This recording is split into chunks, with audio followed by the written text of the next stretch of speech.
Buenos días niños, ¿cómo están en esta mañana? Hoy es martes 16 de junio y en esta mañana mis niños vamos a retomar nuestro avance en el área del lenguaje. ¿Y qué es lo que veremos en esta mañana? Pues veremos el predicado y su estructura. Habíamos aprendido que una oración tiene dos partes, el sujeto y el predicado. La clase anterior vimos la estructura del sujeto. En esta mañana veremos el predicado y su estructura. Muy bien, veamos entonces qué es el predicado. El predicado es la palabra de la oración en la que se expresa lo que se dice del sujeto. La palabra más importante dentro del mismo es el verbo, al cual llamamos núcleo del predicado. Entonces vemos que el verbo es la palabra principal del predicado, al cual llamamos núcleo del predicado. ¿Y qué son los verbos? Pues los verbos son acciones que realizamos. Por ejemplo, cantar es un verbo. Escribir también es un verbo, como saltar, ¿no? Porque son acciones que realizamos. Bien, ahora que ya comprendimos qué son los verbos, veamos las clases de predicado según el número de núcleos. Vemos que tenemos dos clasificaciones, predicado simple y predicado compuesto.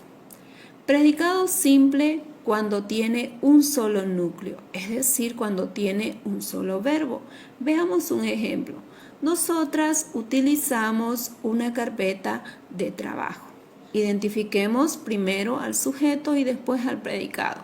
Nosotras es el sujeto. Utilizamos una carpeta de trabajo, es el predicado. Ahora, dentro del predicado, identificamos al núcleo del predicado. Bien, vemos que tenemos un solo verbo. Está resaltado con color verde, ¿no? Entonces, utilizamos es el verbo, por lo tanto, es el núcleo del predicado. Y vemos que tiene un solo núcleo. Entonces, pertenece a la clase de predicado simple. Muy bien, veamos la segunda clasificación. Predicado compuesto, cuando tiene más de un núcleo, es decir, cuando tiene más de un verbo. Veamos el ejemplo. Nosotros reciclamos y reutilizamos algunas cosas. Identificamos al sujeto, nosotros.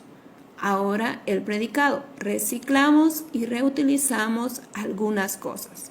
Muy bien, ahora dentro del predicado identifiquemos el núcleo.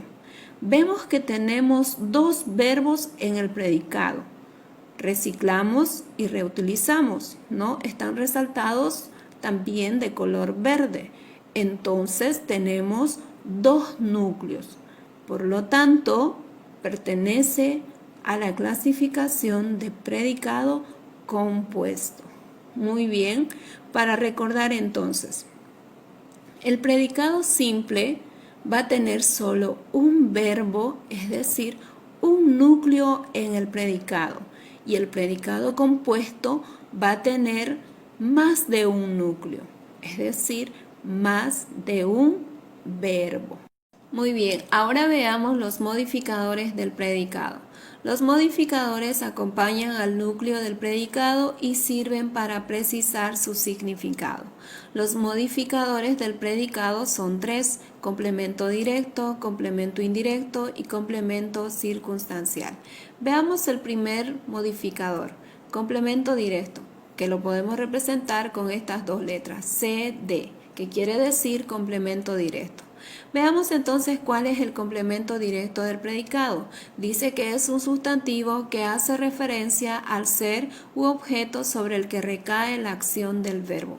¿Qué quiere decir esto? Que va a ser un sustantivo sobre quien recae la acción del verbo. Ese va a ser el complemento directo del predicado. Veamos el ejemplo. Juan vendió su casa. Juan es el sujeto. Vendió su casa es el predicado Y vendió es el núcleo del predicado porque es el verbo. Su casa es el complemento directo. ¿Por qué? Porque es el sustantivo sobre quien recae la acción del verbo. ¿Qué vendió Juan? Su casa. Notan ustedes, la acción del verbo recae sobre este sustantivo. Entonces, su casa es el complemento directo del predicado. Ahora veamos el complemento indirecto del predicado, que también lo podemos representar con estas dos letras, C, I. Muy bien, veamos entonces cuál es el complemento indirecto del predicado. Está compuesto por una preposición y un sustantivo y expresa el destinatario o beneficiario de la acción del verbo. ¿Qué quiere decir esto? Que el complemento indirecto va a estar compuesto por una preposición. Recuerden que la preposición es una palabra invariable que por sí sola no tiene significado, pero que sirve como nexo para unir palabras. Muy bien, también no va a expresar el destinatario o beneficiario, es decir, que va a ser quien recibe la acción del verbo. Veamos el ejemplo. Carla escribe a Ramiro. Carla es el sujeto. Escribe a Ramiro es el predicado. Escribe es el núcleo del predicado. Y a Ramiro es el complemento indirecto. ¿Por qué? Porque Ramiro es quien recibe la acción del verbo, es decir, es el beneficiario de la acción. Entonces, ¿a quién escribe Carla? A Ramiro. Por lo tanto, a Ramiro es el complemento indirecto del predicado. Veamos ahora el complemento circunstancial, que también lo podemos expresar con estas dos letras, CC, que quiere decir complemento circunstancial. Bien, ¿cuál es el complemento circunstancial del predicado? Dice que expresa las circunstancias en las que se realiza la acción. Existen varios complementos circunstanciales, según aquello que refieren sobre la circunstancia de la acción del verbo. ¿Qué quiere decir esto? Que expresa las circunstancias en las que se realiza la acción. Veamos cuáles son. El complemento circunstancial del lugar va a responder a la pregunta ¿dónde? Veamos el ejemplo. Ella fue al cine. El complemento circunstancial es al cine porque responde a la pregunta ¿dónde? ¿No? Entonces es el complemento circunstancial de lugar. Veamos el siguiente. De tiempo responde a la pregunta ¿cuándo? Veamos el ejemplo. Mañana viajaremos. ¿Cuál es el complemento circunstancial en esta oración? Mañana. ¿Por qué? Porque está respondiendo a la pregunta ¿cuándo? Entonces es el complemento circunstancial de tiempo. Veamos el siguiente. De modo responde a la pregunta ¿cómo? Veamos el ejemplo. Corrió velozmente. ¿Cómo corrió? Velozmente. Entonces el complemento circunstancial de modo es velozmente. Muy bien, veamos el siguiente. De instrumento, que responde a la pregunta ¿con qué? Veamos el ejemplo. Pintó con el pincel. ¿Con qué pintó? Con el pincel.